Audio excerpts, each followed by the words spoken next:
Bonjour à tous et bienvenue pour un nouvel épisode de votre web-série préférée, Je vous conduis vers un nouveau monde. Alors où est-ce qu'on va embarquer aujourd'hui? Réponse tout de suite en images.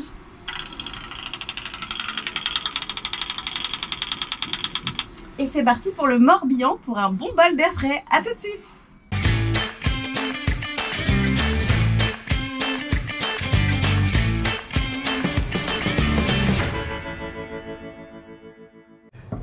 Et bonjour Sylvain. Et bienvenue dans ma navette, installe-toi. Merci. Je suis ravie, t'as vu comme on est bien installé. Ouais. Je suis ravie de t'accueillir ici. On va parler de Le Mineur. Bah oui, on est au bon endroit pour faire ça. Merci d'être venu chez nous. Bah de rien, tu es l'un des deux dirigeants de cette bonnetterie. On dit Absolument. Bonnetterie, c'est ça? On dit bonnetterie, absolument. Et alors c'est en 2018, avec ton associé Jérôme, vous êtes tombé sous le charme de cet endroit? Alors un peu avant, on est tombé sous le charme en 2016. On a découvert cet atelier qui était vraiment dans son jus, historique, ancien, un peu vieillot, très breton. Enfin breton, oui, bien sûr.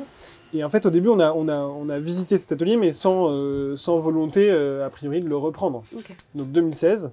Et effectivement, on a racheté en 2018 après avoir réfléchi. Des péripéties parce que c'était non, parce qu'en fait, non, ça n'a pas été si compliqué que ça, mais c'était pas l'enjeu initial, puisque en 2016, quand on rencontre le Mineur, c'est en tant que fournisseur, puisqu'on avait une autre marque de mode qui s'appelle Le Flageolet, et qui fait des accessoires de mode pour hommes, nœuds papillons, ceintures, écharpes, foulards, parapluies, etc. Qui existe toujours? Qui existe toujours, absolument. En 2016, vous rencontrez le Mineur pour sourcer des nouveaux produits, en fait. Exactement. Okay. On voulait faire une collection de bonnets. Et donc, on est venu... alors, moi, j'ai cherché un atelier en Bretagne en me disant qu'en Bretagne, il y avait ce savoir-faire de la maille, du tricot, et puis on voulait faire du Made in France, absolument. Et donc, on arrive ici. Ça a été compliqué de trouver le Mineur, parce que le Mineur était... une entreprise qui était à la fois très renfermée sur elle-même à l'échelon local et qui réalisait 90% de son chiffre d'affaires à l'export. Okay. Donc il y avait ce paradoxe-là, mais donc très difficile à trouver en local. Et donc, malgré tout, on a trouvé un contact, on a poussé la porte de cet atelier, on a été très bien reçus, et on a découvert du coup un savoir-faire historique, un personnel qui travaillait ici depuis longtemps, des machines assez anciennes, etc. Et on est tombé sous le charme en tant que client de cet atelier, parce qu'il y avait justement ce côté ancien, historique. Et alors, qu'est-ce qui a été l'élément déclencheur pour que vous soyez arrivé à la tête de Le Mineur? Alors, deux choses, c'est un besoin de développer le flageolet et lui donner une autre dimension, et l'opportunité qui s'est présentée, puisque en fait, en 2007, on vient faire une première collection de bonnets. On est hyper mal livré, c'est-à-dire qu'on est livré hyper tard dans la saison. Par eux? Par le Mineur, quoi, pour des questions d'aléas et surtout en fait d'organisation interne, effectivement. Et donc, moi je reviens l'année d'après, en 2017, non pas pour faire un réassort, mais pour faire un film sur la fabrication et illustrer en fait notre parti pris de fabrication française, bretonne, essayer de transmettre aussi ce qu'on a découvert dans cet atelier ancien. Et à cette occasion, on est à nouveau hyper bien reçu par les propriétaires, donc Marie-Christine et Émile Grammatico, qui nous disent, au passage, nous, on cherche un repreneur, en fait, on cherche à passer la main. Une aubaine. Donc une aubaine qui s'est déclarée parce qu'on est revenu faire un film, parce qu'on avait été mal livré. Appelé en disant, en fait, on a pensé à vous. Non, ils ne nous auraient pas appelé et on aurait pu aussi bien, nous, ne jamais revenir en se disant, c'est bonnet, on va les écouler, voilà. Et il se trouve qu'il y a un autre hasard avant ça, qui est que nous, avec Jérôme, mon associé, on cherchait à développer le flageolet, qui était en fait positionné sur un marché de niche. Oui, donc le flageolet, c'est de l'accessoire masculin, donc c'est que de l'homme. C'est que de l'accessoire, donc l'accessoire c'est un petit marché en fait. Le nœud papillon ne viendra jamais à la mode chez les femmes. Après on avait développé d'autres produits, mais bon, et puis non, il faut jamais jurer, mais il fallait se développer quoi. En tout cas, il fallait développer. Voilà. Et donc du coup, on avait fait un petit séminaire avec Jérôme pour réfléchir sur les options et surtout sur ce qu'on voulait au plus profond de nous-mêmes pour le développement de l'entreprise. On avait écrit des choses qui disaient qu'on voulait continuer dans la mode, mais aller dans le prêt-à-porter. Compléter notre offre masculine par quelque chose, par un univers féminin. Et toujours le Made in France. Toujours du Made in France. Sans déroger à cette règle-là. Sans déroger à cette règle-là, et même en allant plus loin, puisque ayant poussé la porte de plein d'ateliers et ayant vu, manipulé, compris les savoir-faire et étant vraiment tombé presque amoureux de ce principe-là, on s'est dit, nous, ce qui nous ferait rêver, c'est de devenir industriel et donc de pouvoir mettre la main à la pâte et avoir notre propre donc outil. Donc d'être une marque fabricante, c'est exactement. ce que vous êtes là. Et pour illustrer cet argument, cette réflexion, on s'est dit, exemple, un projet comme le Minor, ce serait le rêve absolu, okay. le Graal. Donc vraiment, mais sans y croire en fait. Ouais. Sans, oui, parce qu'à l'époque, c'était même pas en vente. C'était pas en vente du tout. Donc on écrit ça dans un coin. Donc on avait ça dans un coin de notre tête. Et puis quelques mois plus tard, effectivement, on a cette rencontre qui fait que les planètes s'alignent, quoi.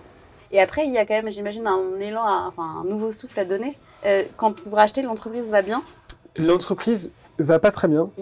C'est une entreprise où il y a 23 salariés, 1,6 million de chiffre d'affaires. Alors, elle est à nouveau rentable, ayant essuyé 13 ans de pertes, ce qui est beaucoup, énorme même.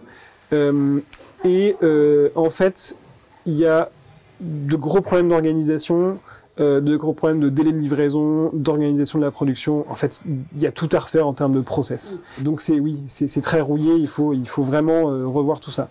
Et il y a aussi autre chose, c'est que la marque Le Minor n'existe plus en France et en Bretagne. Oui, c'est assez confidentiel en fait comme marque au début. Maintenant, on la voit partout. Maintenant, ça renaît, c'est effectivement plus que c'était. Non, mais effectivement, en 2018, il y a 90% du chiffre d'affaires qui est fait à l'export. Au Japon, non? Essentiellement au Japon. Ouais. Et 10%, les 10% restants sont faits à moitié sur la marque Le Minor en distribution directe ou en distribution indirecte, donc via des revendeurs, des boutiques, et à moitié en marque blanche. C'est-à-dire qu'à l'époque, on a une activité de fabricant pour d'autres marques. Mais le problème de ça, c'est qu'en fait, quand on fait de la marque blanche, on fait pas vivre la marque, on la développe pas, et du coup, et puis, les marges sont évidemment pas les mêmes, donc c'est problématique. Donc du coup, on était face aussi à un gros défi qui était de faire renaître la marque Le Minor en France. Là, vous avez fêté vos 100 ans. Ouais.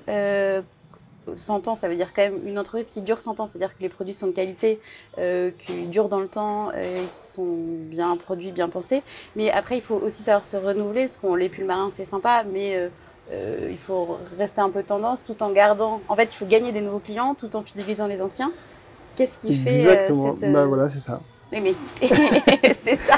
Tu as tout résumé, je n'ai rien à ajouter. Non, effectivement, il y a un sujet produit sur lequel on a travaillé pour renouveler les gammes et rendre ça un peu plus différent dans l'air du temps, etc. On a créé une gamme urbaine, on a modifié les matières, etc. Mais c'était pas notre premier chantier. Le premier chantier, c'était vraiment process et industrie.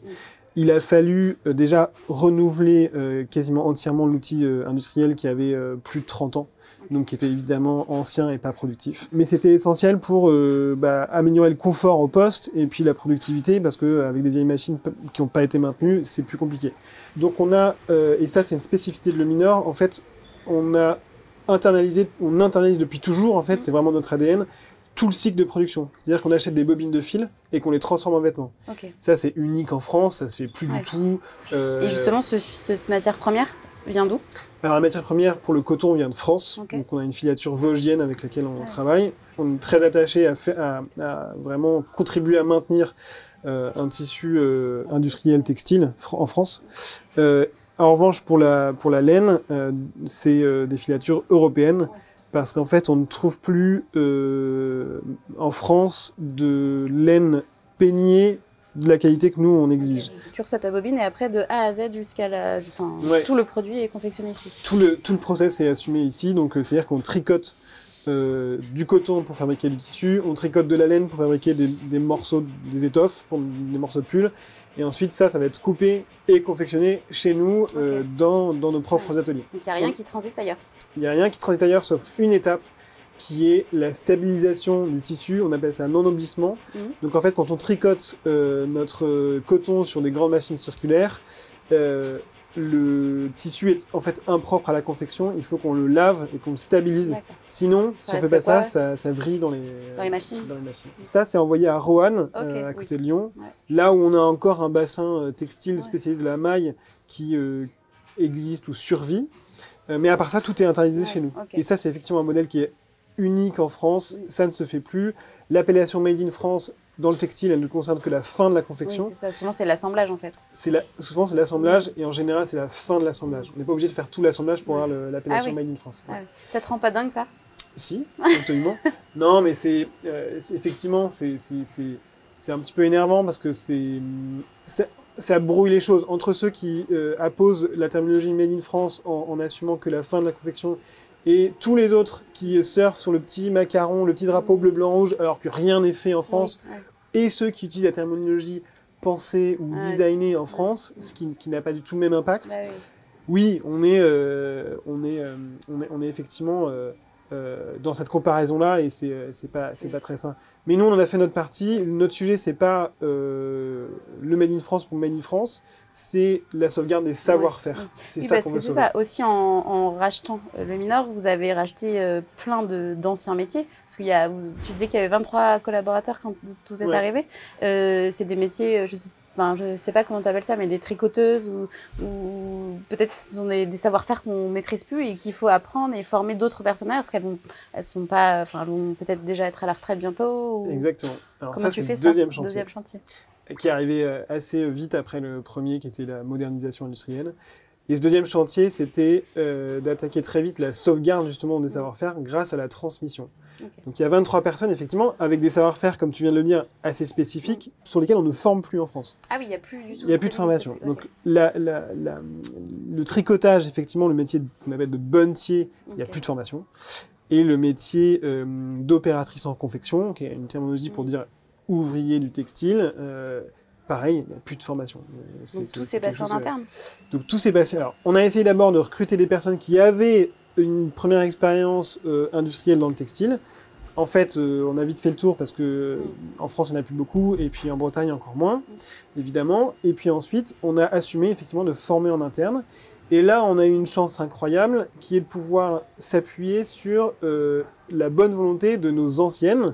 Donc les personnes qui étaient là depuis des années chez nous. Il faut savoir que dans le textile, et en particulier chez le Minor, on est sur des carrières longues, voire très longues.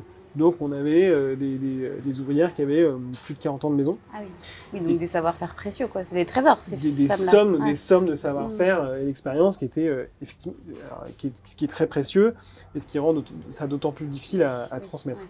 Avec un petit paradoxe là aussi qui était de réussir à passer le relais avec un personnel qui était de 23 personnes, dont la moitié partait à la retraite dans les 2 ans. Quand vous êtes arrivé ? Quand on est arrivé. Et la montée en compétence d'une personne dans le textile, sur nos métiers, en particulier de la maille, qui apporte de la complexité en plus, c'est 3 ans. Ah oui, donc l'équation n'était pas bonne. L'équation, mathématiquement, ça collait pas. On s'est lancé quand même, parce que de toute façon, pas de choix. Et puis, on a eu la chance d'avoir des personnes en plus de nos personnes qui... Alors, premièrement, on a eu la chance d'avoir nos anciennes qui ont accepté de devenir formatrices. En plus de leur boulot ? À la place de leur boulot. Okay. Mais devenir formatrice quand on a été opératrice en confection dans la production, en fait, toute sa vie, c'est pas donné, quoi. Enfin, c'est pas inné. Oui. Mais justement, c'est là que je parle de bonne volonté. Elles ont tout de suite été partantes pour jouer ce jeu-là. Ce qui est une belle preuve aussi de leur bien-être ici, quoi. C'est qu'elles sont très attachées à l'entreprise. Il y a un attachement qui est hyper fort, et c'est grâce à elles qu'on a pu assurer cette transmission. Dans un contexte où, effectivement, il fallait remplacer des personnes qui allaient partir à la retraite, mais dans un contexte aussi où très vite, ayant enclenché, nous, le projet de refonte industrielle et de renouvellement de la marque, on s'est retrouvés, et c'est bien, dans un contexte de croissance assez forte. Ouais. Et donc, du coup, il fallait non seulement remplacer, mais en plus embaucher. Aujourd'hui, on est 72. Ah ouais, oui, c'est énorme. Donc effectivement, il a fallu... Vous avez créé une école de bonnetterie, du coup. Il a fallu créer une école de bonnetterie de toutes pièces, effectivement, en 72, interne. Ouais. Voilà. Et tu disais que quand tu es arrivé, l'export avec une place de 90%, c'est quoi maintenant la proportion ? Aujourd'hui, c'est un peu plus de 50%. Okay. Donc, on a réussi aussi à ne plus être dépendant d'un seul marché qui était le Japon. On a réussi à commencer à résoudre ce paradoxe d'une marque 100% bretonne, davantage connue à Tokyo qu'à Lorient. Mais il y a encore du chemin, parce qu'effectivement, il y a de la concurrence, il y a de la notoriété à recréer.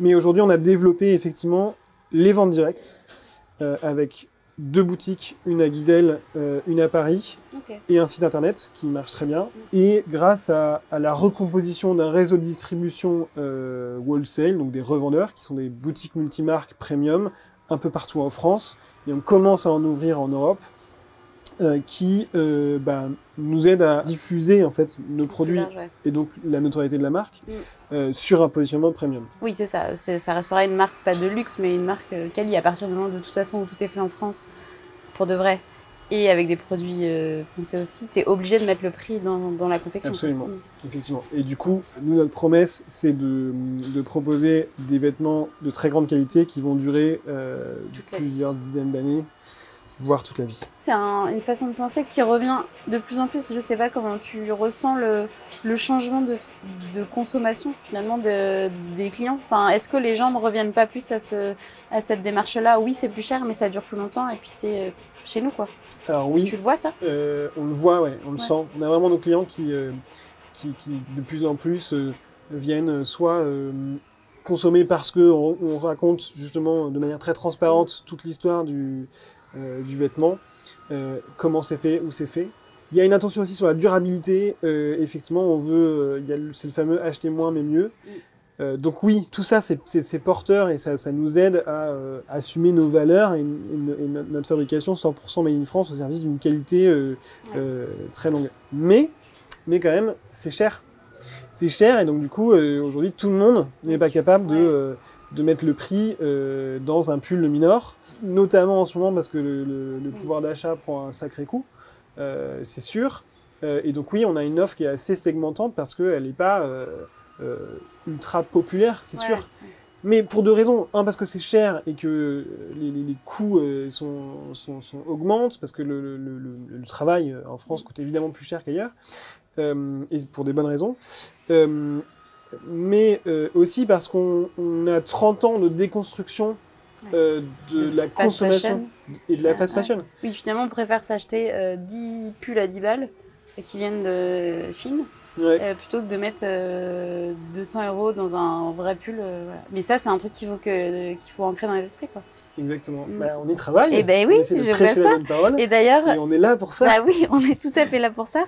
Je ne sais pas si tu sais, mais la saison 4 de notre web émission, c'est d'embarquer vers un nouveau monde. Toi, ton nouveau monde, comment il serait? Dans mon nouveau monde, moi, ce que j'aimerais, c'est que notre modèle de fabrication locale entièrement intégré de marques fabricantes, il soit un peu exemplaire, qu'il convainque de plus en plus de consommateurs, parce qu'on pense que le produit qu'on fabrique, non seulement il est beau, mais en plus il est fabriqué avec beaucoup de valeur et beaucoup de sens.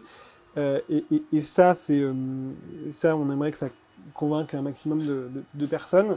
C'est ça, d'être vraiment dans cette posture d'exemplarité, quoi. Ouais, à la fois pour le textile, parce qu'on pense que ce modèle de marque fabricante locale est vraiment une solution pour l'industrie de la mode qui est partie en cacahuète depuis 30-40 ans.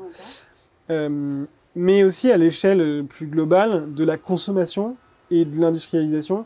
On pense qu'on a des bonnes recettes et voilà, et on aimerait bien que, sans prétention, qu'elle s'applique à un maximum de personnes, au nouveau monde. Voilà. Merci beaucoup Sylvain, et puis bon vent, hein, comme on dit chez vous, un bon bol d'air frais chez vous les marins. Et puis nous on se retrouve très vite pour un nouvel épisode de votre web série préférée, Je vous conduis vers un nouveau monde. À bientôt.